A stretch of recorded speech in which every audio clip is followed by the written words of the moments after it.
I'm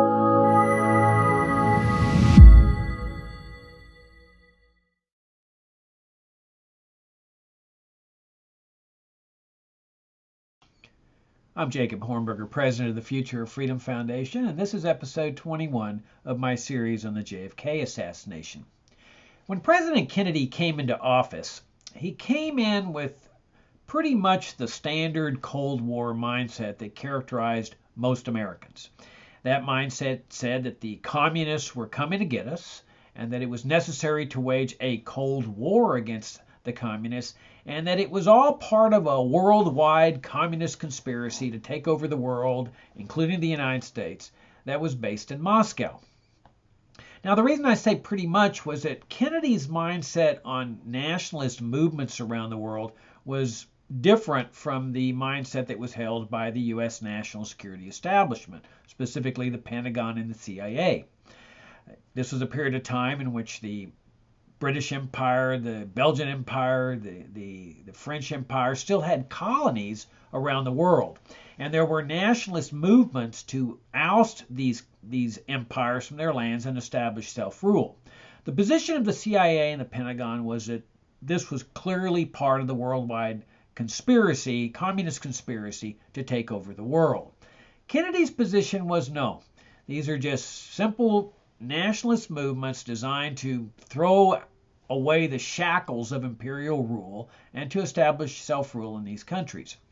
But so at the very beginning, when Kennedy's coming into office, he's suspect in the eyes of the national security establishment, because in their eyes he clearly does not understand the gravity of the worldwide communist threat that was supposedly being posed against the United States.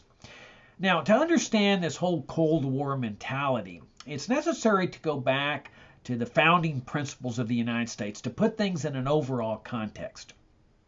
When the United States was formed after the break from England, the respective states operated under a system that was called the Articles of Confederation.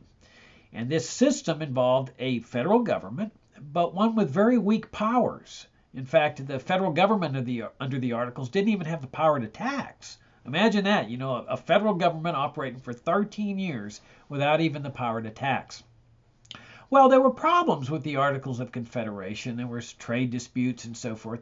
So when the delegates met at the Constitutional Convention in Philadelphia, their purpose was to study the Articles of Confederation, examine the problems, and then come up with reforms or fixes to the problems. But instead of doing that, they came out with a proposal for an entirely new governmental system, one that would call into existence a federal government with more significant powers, including the power to tax. Immediately, this was met with great skepticism among the American people because they didn't want a government with stronger powers. They feared that kind of government. They had seen what their government, the British government, had done to them. They had seen what governments throughout history had done to people. And so they were very leery of a strong central government. But the proponents of the Constitution said, look, you don't need to worry about that because the Constitution, which is calling the federal government into existence, is not calling a government into existence that has the general power to do the right thing. It will be democratically elected, but its powers will be extremely limited and limited to those that are enumerated in the charter. So if a power is not enumerated in the charter, they're not going to be permitted to exercise it. Okay, so that argument persuades the American people, and they decide to go along with the deal. But only on the condition that immediately after the federal government comes into existence, the Constitution will be amended. And that's where you get the Bill of Rights, which is really a bill of prohibitions because it doesn't give people rights. It prohibits the government from interfering with people's pre-existing rights. And so the government is prohibited from infringing on freedom of speech and freedom of religion, gun rights, and so forth, because people were convinced that that's what this federal government would end up doing if it wasn't expressly prohibited from doing so. And by the same token, if the federal government wanted to target somebody with incarceration or punishment, they would have to go through this whole series of barbed wire procedural entanglements like due process of law and trial by jury and right to counsel, protections against unusual cruel and unusual punishments. Some of these stretched all the way back to Magna Carta, where the barons of England had forced King John in the year 1215 to acknowledge that his powers over the citizenry were limited. So you have the existence of what is called a limited government republic that comes into existence. At the same time was a very unusual foreign policy of this new limited government republic, and that was that policy of non-intervention in the affairs of other countries. So you had England that was besieged with forever wars, same thing in Asia.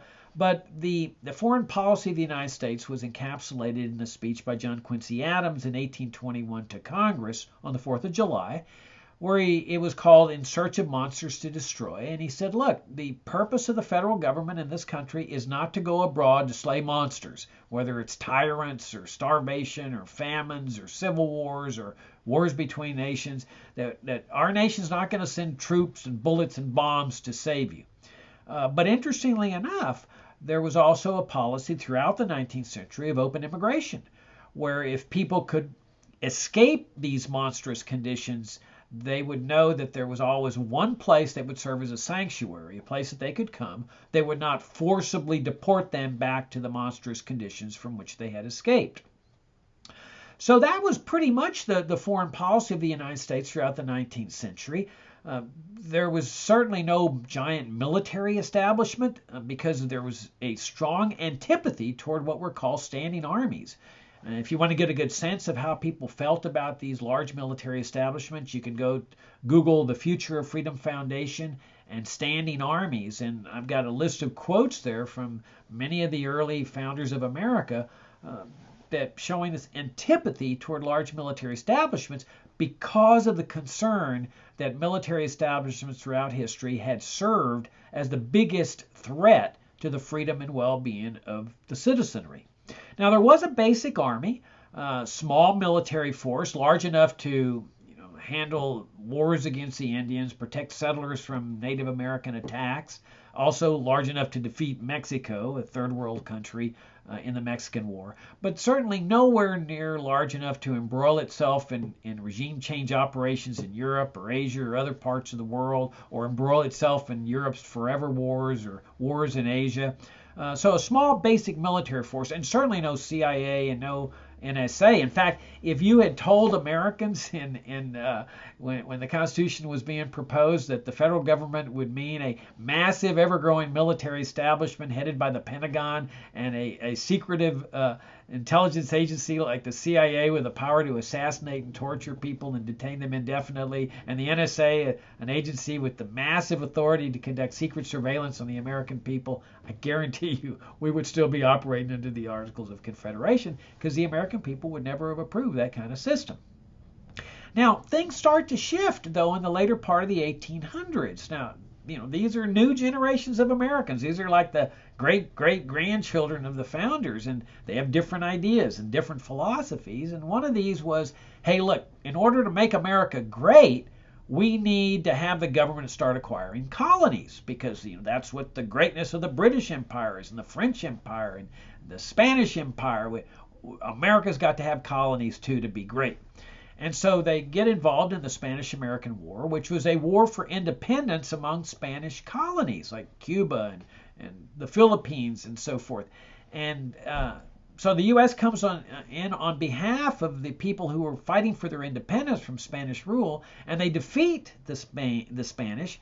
But at this point, the U.S. says, well, guess what? You're now our colonies. Well, this caused the Filipinos to keep fighting, this time against the U.S., saying this is not what we bargained for with your entry into this war. You're supposed to leave us alone. We fought for our independence. And the U.S. says, no, you are now our colony. And we want to be great, and this is the way we will achieve greatness. So they end up killing hundreds of thousands of Filipinos who were saying, no, that's not what we fought for. And so they fought against the U.S. government at this point. Same thing in Cuba. Now, the Cubans didn't violently resist, but they did resist U.S. control. But U.S. troops stayed in Cuba. They ran the country.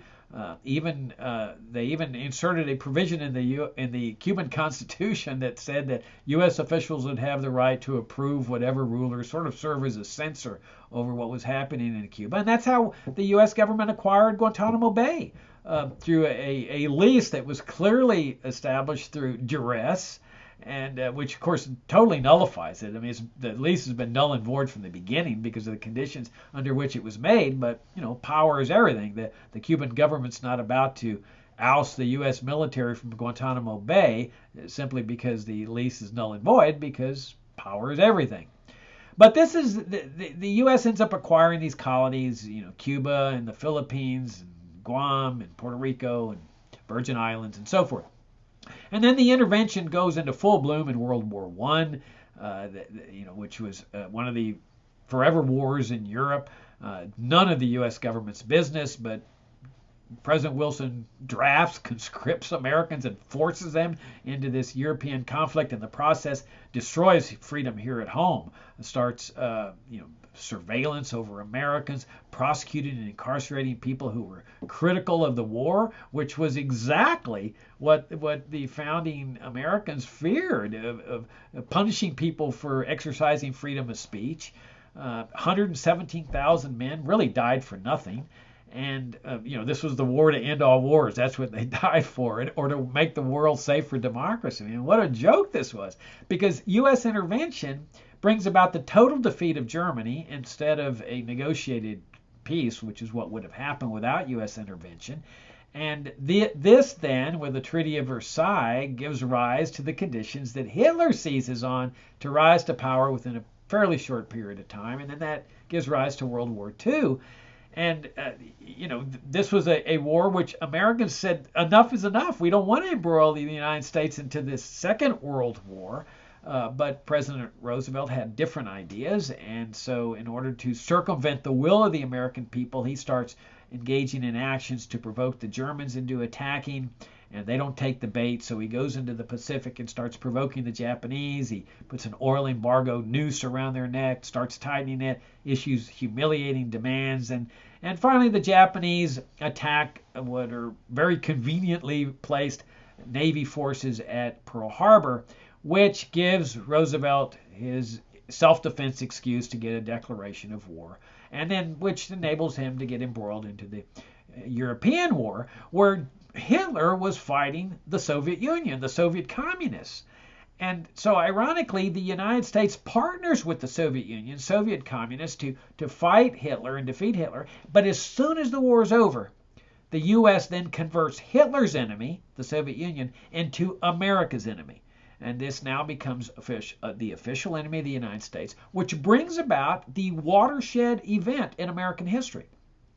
It is impossible to overstate the nature of this event, and that is the conversion of the federal government from a limited government republic to what is called a national security state. Now, what is a national security state? Well, the Soviet Union was a national security state. See, the argument was that in order to prevent a communist takeover of the United States in this so-called Cold War, America has to become like the communists. We have to adopt their same type of governmental system, which is a national security state. Today, Egypt is a national security state. Saudi Arabia is a national security state. Pakistan and the United States. It's characterized by a massive military establishment, surveillance establishment, assassination establishment. This is where we get the CIA, the NSA, with the power to conduct secret mass surveillance over the citizenry, with the power to assassinate the citizenry, detain them indefinitely, torture them, incarcerate them for as long as necessary, invade other countries, coups, regime change operations.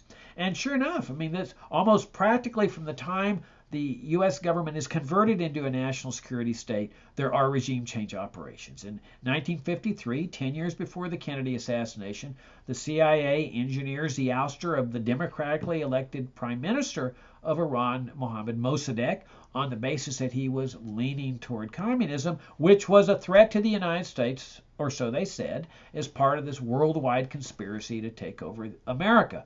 1 year later, in 1954, the CIA engineers the ouster of the democratically elected president of Guatemala, Jacobo Arbenz, because he was a socialist leaning toward communism, and even worse, trying to establish peaceful and friendly relations with the Soviet Union, which was presented as a grave threat to the United States.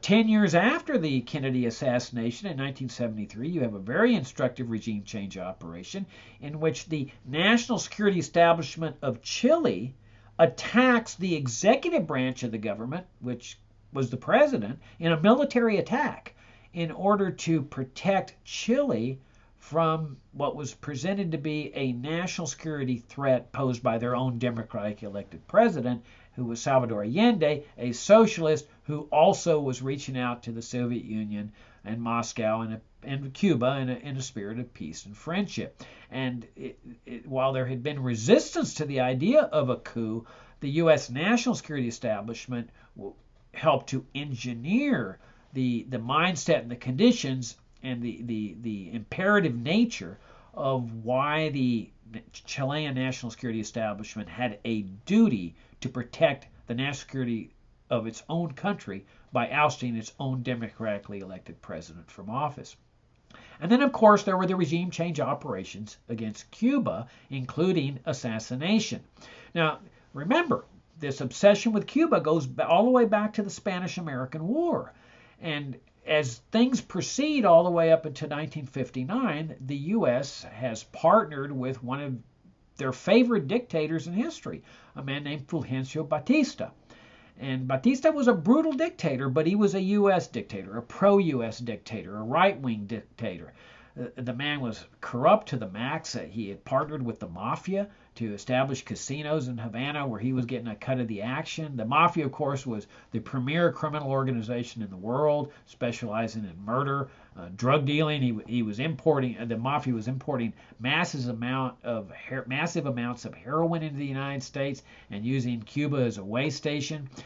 And one of the favorite tactics of the mafia and Batista was that Batista's forces would go out into the countryside and kidnap young girls and then bring them into Havana to serve the interests of the high rollers at the casinos, like a perk, a sexual perk, where the high rollers would be able to rape these little girls. In fact, that's one of the major factors that precipitated the revolution in 1959. A woman named Celia Sanchez had one of her young friends kidnapped and raped, and this motivated her to start the Cuban Revolution against this brutal dictator, Fulgencio Batista. And that results, of course, in a communist takeover of Cuba headed by Fidel Castro, which became a major factor in the Cold War because the national security state of the United States presented this communist takeover of Cuba, 90 miles away from American shores, as a communist dagger that was pointed at America's neck. That this was clearly part of the worldwide conspiracy, the communist conspiracy, they said, to take over the United States. And it was that condition that John F. Kennedy faced when he took office in 1961.